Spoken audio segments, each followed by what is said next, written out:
finally, last not but the least, probably the most difficult and challenging part of input simulation is organizing your PSA cycle.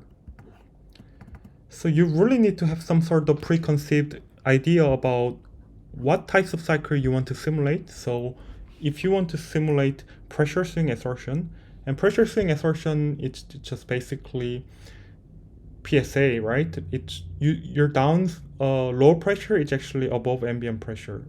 But if the low pressure goes down to below ambient pressure, then we call it vacuum swing adsorption process, but it's just the same practically, there's no difference. And currently toPSAil does not support a temperature swing adsorption cycle that's complex enough, although we have energy balance in toPSAil, so we could simulate some sort of heat effects, but we really don't have mechanism to simulate steam or regeneration in temperature or temperature vacuum swing adsorption cycles. But we have another amazing student from Australia.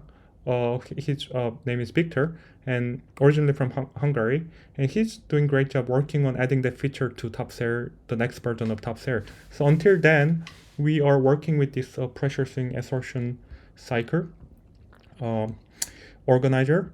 So PSA, when you try to organize these PSA cycles, you really need to read some papers and then trying to come up with your own design and then see if toPSAil can accommodate that. So in our case, the maximum number of adsorption column that toPSAil supports is 2 in this case. This is design choice. Of course, we can obviously simulate more columns, but it would just increase the computational cost. And typically in industrial scale adsorbers, as long as these pack beds are paired with each other, then these can be used to simulate realistic case studies with realistic performance metrics. And if not, it's going to provide some sort of lower bound in terms of performance metrics, such as product purity or recovery, because you could always improve those metrics with more complex PSA design. So the key point here is that we can select up to 2 columns, and which we do in this case because we were interested in 2 columns simulation for this air separation case study. And the number of cycles, the maximum number of cycles we're going to simulate, it's going to simulate until either we reach a convergence, which is cyclic steady state, meaning we are returning back to the original location or state of the column where we started, and we're just measuring how close we are to the beginning of state of the cycle, or it's going to run 10 PSA cycle, whichever one comes first. The number of steps, in this case, we're interested in 8-step PSA cycle, and let me get into how we came up with that. So this cycle information, notice that we're unable to click. There is protected, right? But we were able to click and change this column B with values for all the other sheets so far we've seen, but not for this one, because this one gets automatically populated based on this cycle organizer. So when we clear the data to MATLAB, you kind of see we disengage these tabs, but then this cycle organizer is what's going to help us to put together a working PSA cycle. And as long as you make this cycle organizer to turn green or the info field, then this will automatically get populated. And then all you need to do is to push the data to the MATLAB and then click that and then save. And then you can close the spreadsheet or the file, Excel file, and you'll be done, ready to run some simulations.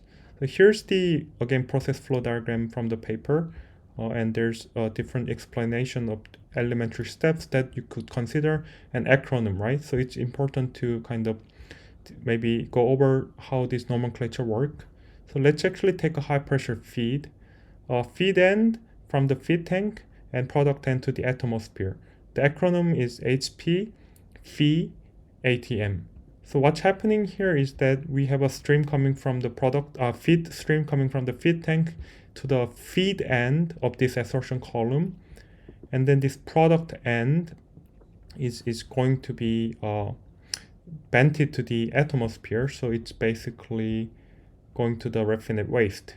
So you can kind of see by selecting these acronym, we are able to direct the flow into the adsorption column and out of adsorption column. So basically, the first two letters indicates what types of step we're talking about: high pressure, low pressure, purge, high pressure feed, and then high pressure rinse. And then the first three letter represents the downstream or the feed end. So whichever unit is connected to the feed end or the stream is connected to the feed end of the adsorption column. And then the last three letter represents the whichever upstream or upstream units connected to the product end of the adsorption column. And these are the elementary steps for the constant pressure steps, or pressure is not changing drastically unless there's pressure drop. But then here is pressure changing steps. So you're talking about depressurization, repressurization, or pressure equalization between two columns as needed. And you can kind of see this X mark. It means that the feed end and then the product end had been closed. So you can kind of see where we're going with this.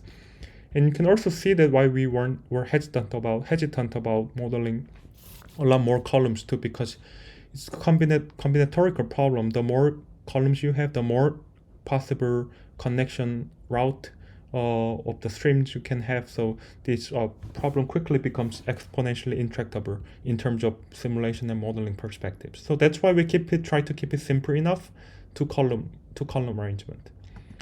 So let's actually talk about the cycle organizer. So from the initialization step, I set step to 8, right? So when I come to cycle organizer, and then I can initialize steps, and it's going to create these 8 columns. The macro will do its magic, and it's going to create its 8 columns. And I'm going to show that at the end too, and a number of columns, 2 columns. So when you initialize Adsorber, it's going to create these 2 big tables, one for the Adsorber 1, the other one for Adsorber 2. So let's restrict our attention to Adsorber 1 first. Step number 1, what are we doing here? Where the duration has to be specified. It's the most obvious field, right? How long this step will be, right? And the unit in terms of seconds. So this step will last only 4 seconds. Event. You notice that we are not providing anything for any event. 0, value, and then unit. That's because we're running time-driven simulation. So it means that the step will run exactly 4 seconds and the integration will stop. However, you could impose some sort of condition and location where the event's happening. So you can impose an event happening in these different types of units, and then also locations and different types of unit what kind of event you're imposing, like pressure, temperature, or the mole fraction purity requirement. So you could use event, and when you use event, you're able to terminate the simulation as soon as that event triggers during the numerical integration. So possibly you may not need to simulate 4 seconds. It might stop earlier than that, or if the event does not trigger, then it's going to just simulate entire 4 seconds. But for this particular simulation, we're not using any event, so we're free to specify these 0 and none for the value, unit, location for the event. And notice that step 2 is 1 second, step 3 is 35, step 4 is 65, and then it kind of repeats, right? 4, 1, 35, and 65. So you can kind of see, these steps are durations are symmetric. And let's actually take a look at what's happening. So RP, XXX, RAF. So it means that we're doing repressurization, RP. So it means that feed end is closed because it's X'd out. Ref is raffinate product tank. So we are taking some raffinate product from the raffinate tank and then repressurizing the adsorption column from the product end. So these 2-letter, 3-letter combination encodes that information. So it's really a condensed way of saying a lot of things, right, about the connection of the adsorption column number 1. Flow direction is automatically determined for us based on this. So when I actually erase this, you see that all these field gets grayed out, right? But when I select repressurization, and then the feed end is closed, and then the raffinate tank is upstream of the product end, then you see all these things are populated, and all I need to do is specify this valve constant. Feed end, of course, it should be 0, right? Because it's closed. But for the product end, we need to specify some CV, and we do have the CV calculator, although these we're having some trouble rendering equations. Equation seems to be broken, but when you provide these types of parameters for the for the pressure changing steps, you can estimate CV using this calculator, and for the constant pressure step as well. So with that, you will have, by using this CV calculator, you will be able to have some ballpark estimate for your CV, but you need to run your simulation multiple times to tune this CV eventually, so that you're able to fine-tune your simulation. So everything's straightforward, right? So we just specified step 1 for the adsorption column number 1, which is the repressurization with the raffinate product. Next step, step 2, is 1 second. Raffinate, it says it's repressurization with the feed from the feed end, and the top end is closed. So instead of repressurization from the top with the raffinate, for the 1 brief second, we're repressurization with the feed from the bottom end of the adsorption column. And remember that the feed tank has always the highest pressure, right? So this is going to even bump up the pressure of the adsorption column a little bit more. But you can think of this repressurization step as a part of the high pressure feed almost, because you're just starting to feed into your adsorption column from the feed end. So now the product end is closed, so your valve constant is 0, but the feed end is open with this valve constant. And you can also estimate this valve constant using the CV calculator for the time varying step. And then you can go to step 3, which is constant pressure step. So it just means that we are high pressure feed, the pressure stays relatively constant. Of course, there's going to be extra pressure drop if we model that as the but you see this is flow controlled. So simulation mode is flow controlled. This is coming from the configuration file, because all the way when we specify this configuration, we selected that we are not going to model the axial pressure drop. In this case, the flow is controlled. But when we model the pressure drop, then we are actually allowing the pressure drop to drive the flow of the material. So it's going to be pressure driven. But in this case, our simulation mode is flow controlled, meaning that along the axial direction, there's no pressure drop. So step 3 is high pressure feed step. So you're feeding in feed from the feed tank into the feed end of the adsorption column number 1, and you're diverting that product stream into the raffinate product tank. So just to show you what I'm talking about, going back to PFD, what I just have said is that from the feed tank, we're going to feed into this adsorption column number 1 through valve 2, and then from the valve 1, it's going to get diverted to the raffinate product tank. That's what's happening in this particular step. It's pretty intuitive, and it's almost really fun to think about these things as well. So when you specify this, they're going to ask you to specify valve constant. Of course, you need to specify valve constant for the feed end based on the CV calculator. But here's a catch. For the constant pressure model, you just need to have to specify single valve constant. Although there's flow happening at the product end of the adsorption column, that flow is controlled, as indicated by this flow controlled here in cell C8. In this case, you just have to specify CV of 1, and you don't need to tune it. It's just to let toPSAil know that this particular flow stream is controlled. And you can also see we run step 3 for 35 seconds, but we're doing the same thing for 65 more seconds. That's actually the production half, right? So what's actually going on in the second adsorption column when the first assertion column is undergoing the production, where the answer is that the second assertion column is undergoing regeneration, right? So what's happening during regeneration, where here for the first 4 seconds, right, there's a brief, so basically the second column is finishing up its high pressure feed, right? So it has this valve flow controlled in the product end, and then has the valve constant for the feed end between feed tank and then the feed end of the assertion column. And then the next 1 second, you're also finally wrapping up that high pressure feed eventually, the same condition. And then step 3, you're depressurizing, right? Because now we finished the high pressure feed. We cannot purify the air oxygen anymore because the adsorbent capacity is depleted and saturated with the feed. So we need to depressurize. And the way how to do that is we specify this depressurization. Feed end is going to the atmosphere, so it's just drawing away.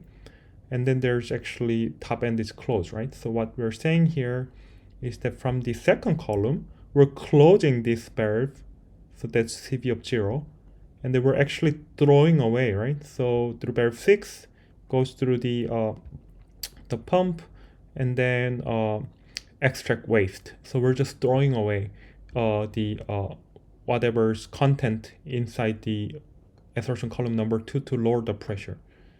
So we need the valve constant for the feed end, right? So you can also use the CV calculator to do that, to estimate and then fine tune it by iterating multiple simulations and analyzing the pressure profile. You're able to change these values up or down to make sure that you're hitting the right pressure target. And then step 4 is low pressure purge. So in this case, the product end is open to the raffinate product tank, right? So product end of the assertion column number 2 is connected to the raffinate tank. And then that flow is, so there's upstream raffinate product tank has higher pressure, and then the assertion column is a lower pressure. So there's the pressure difference.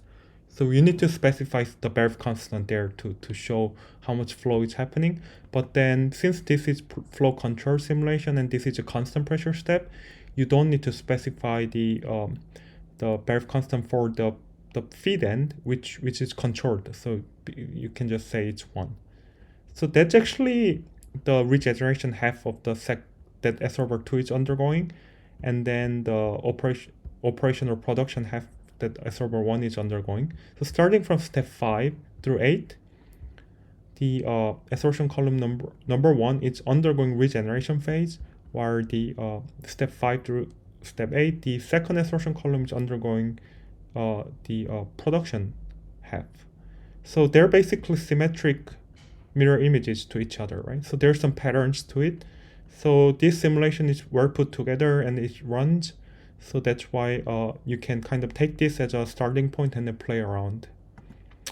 Yeah, so that's pretty much it. That was longer than what I wanted to, do, but hopefully this gives you some insights as to how we can organize the PSA cycle. And you've done the hardest part. So with this, everything's specified, so you're now ready to work with toPSAil using MATLAB to run some simulations. Thank you.